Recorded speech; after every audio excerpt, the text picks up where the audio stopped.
가운데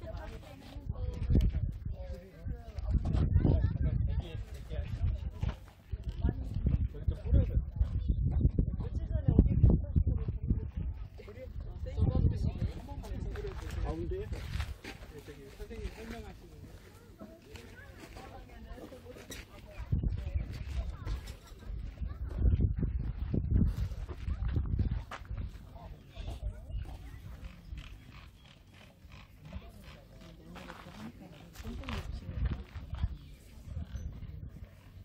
중일이더라고.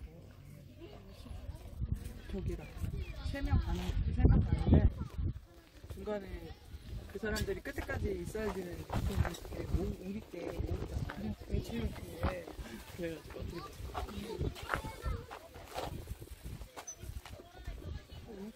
오전 버스는 있어야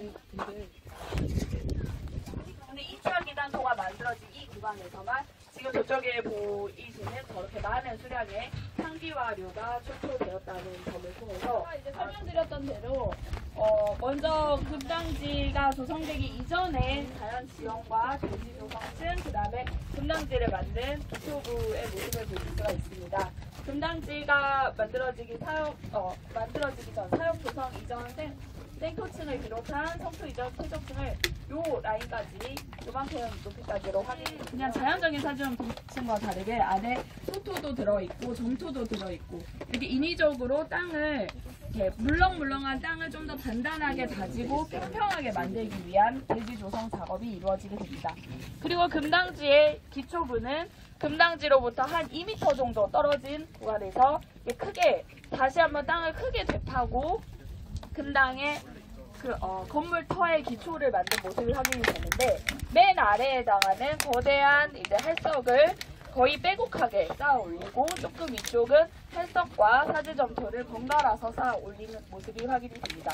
그래서 이 맨 아래쪽에 있는 이 산석들이 들어있는 이 구간에는 돌들 사이사이에서 망간이 확인이 되고 있는데 이것은 금당지 하부로 흘렀던 어떤 지하수의 수위가 이 정도까지는 유지되었던 것을 보여주고 이것은 미륵사지가 이제 처음에 제가 말씀드렸던 자연지형적인 조건상 물이 모일 수밖에 없는 그런 자연지형을 극복하고 이렇게 대지를 조성해서 사역을 만들었기 때문에 계속해서 건축물도 물에 의한 피해를 최소화하기 위한 그런 기초시설 그리고 어떤 기능적인 역할을 할 수 있는 기초시설이 필요했던 것으로 추정이 되고 있습니다.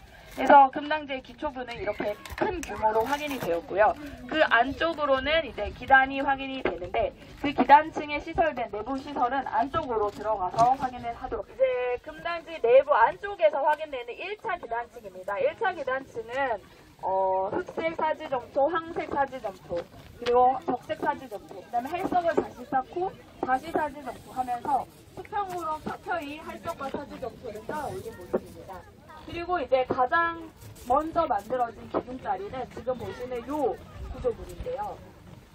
예전에 이제 80년대 조사 당시에도 이 초석 주변으로 약간 돌들이 있어서 접심 구조 상태였다라는 것은 이미 확인된 바 있습니다. 근데 그때 당시에는 이 초석만 조금 특징적으로 조성이 나중에 후대에 개축이 된 것이지 이와 같은 거대한 적심 불광이 있을 것이라고는 생각을 전혀 못했고요. 그 다음에 이것이 금당지 전면에서 나타나는 일반적인 현상일 것이라고도 생각을 못했습니다. 네, 이번 조사를 통해서 이 초반석이 위치해 있는 자리, 그러니까 자리마다 비록 초반석이 빠진 자리에도 이렇게 거대한 불광을 하고 그 다음에 안쪽을 흙과 돌을 쌓아서 다시 한번 기둥자리를 만든 그런 흔적이 이번에 최초로 확인이 되었고 이와 같은 기둥자리의 특징은 그동안 백제 사찰을 뿐만 아니라 그다음에 백제 건축에서는 되게 흔하지 않는 기법이며 오히려 조금 신라 쪽에서 흔히 사용되는 방식 중에 하나입니다. 근데 또 그런다 해서 신라랑 완전 똑같느냐라고 했을 때 그렇지도 않는 게 이제 신라는 좀 더 이 돌과 흙을 이용해서 기둥자리를 만든 양상이 좀 더 촘촘하게 이루어졌다라고 한다면 이거는 약간 백제에서만 보이는 좀 지금까지는 독특한 기둥자리라는 것에서 앞으로 이제 동성 금당의 뭐 하부라든지 아니면 7세기 때 동아시아의 어떤 건축물의 기초 구조를 비교를 통해서 이 성격을 이제 앞으로 규명해 나갈 필요가 있습니다. 그래서 1차적으로는 이렇게 불강을 하고 그 위에 아까 말씀드렸듯이 이중기단을 사용하기 위해서는 초반석을 두고 그 위에 장초석을 썼을 것으로 생각을 하고 있습니다. 근데 현재는 이제 그게 명확하게 남아있지는 않기 때문에 그 모습을 정확하게 상정할 수는 없지만 아마 그때도 그렇게 좀 사용이 되지 않았을까 추정을 하고 있습니다. 하지만 지금 현재 놓여있는 이런 초반석이라든지 그다음에 초반석보다 조금 크기가 작은 소초석들은 이후에 다시 한번 놓여진 것으로 추정을 하고 있는데 그 이유는 바로 이제 금당지 서반부에서 확인된 개축 양상이 확인이 되고 그다음에 그 개축층 위로 이 초반석과 소초석들이 같이 올라가 있기 때문에 그때 이게 다시 한번 재조정이 되리라고 생각을 하고 있습니다. 금당지 서반부가 개축된 양상을 해안에서 저쪽에서도 이제 크게 절토한 흔적이 확인이 됩니다. 절토를 하고 이 구간에 다시 흙과 돌을 쌓은 양상이 확인이 되고 있습니다. 그리고 이런 쌓은 양식은 언제 보기에는 이쪽이나 비슷해 보이긴 하지만 이쪽 원래 있었던 1차 기단층 같은 경우에는 사질토와 그다음에 활석을 조금 팽팽히 도해서 쌓은 양상이 훨씬 더 정연하게 확인이 되고요. 그다음에 이 안쪽에서 확인되는 다시 재조성된 기단층 같은 경우는 활석과 사질토를 조금 약간 수평으로 쌓았다기보다는 크게 이렇게 한번 다 같이 이렇게 때려 넣은 것 같은 그런 모습으로 확인이 됩니다.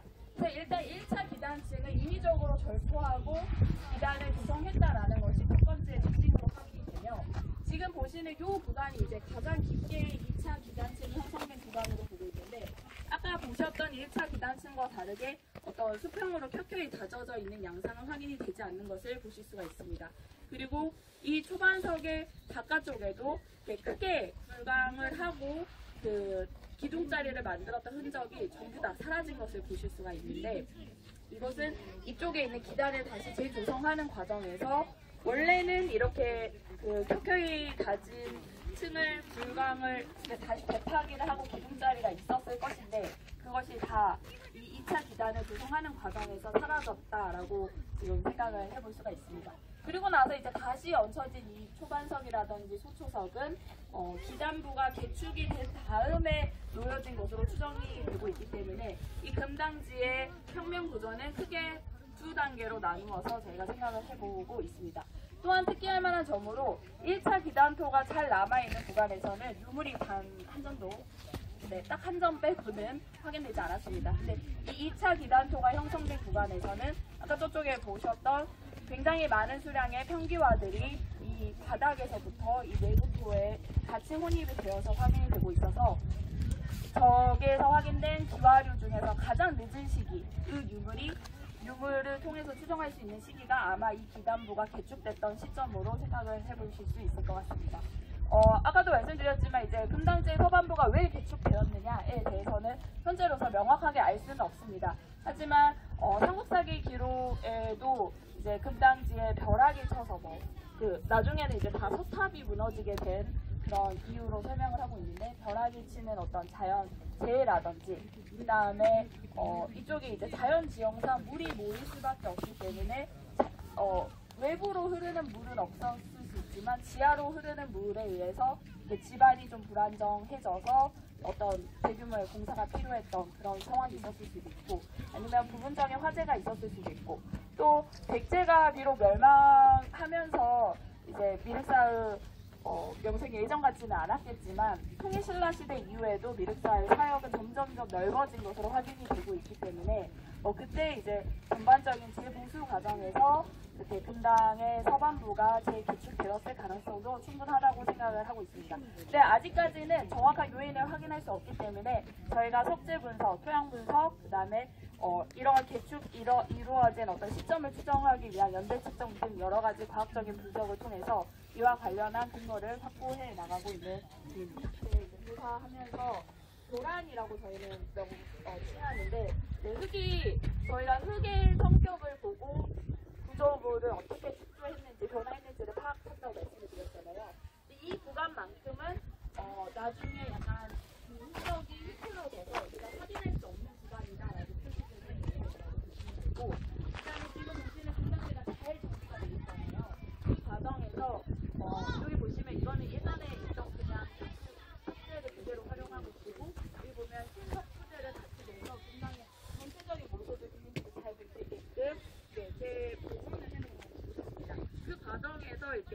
계열들을 서로 좀 맞추기 위한 작업 중에 이렇게 빨간 색깔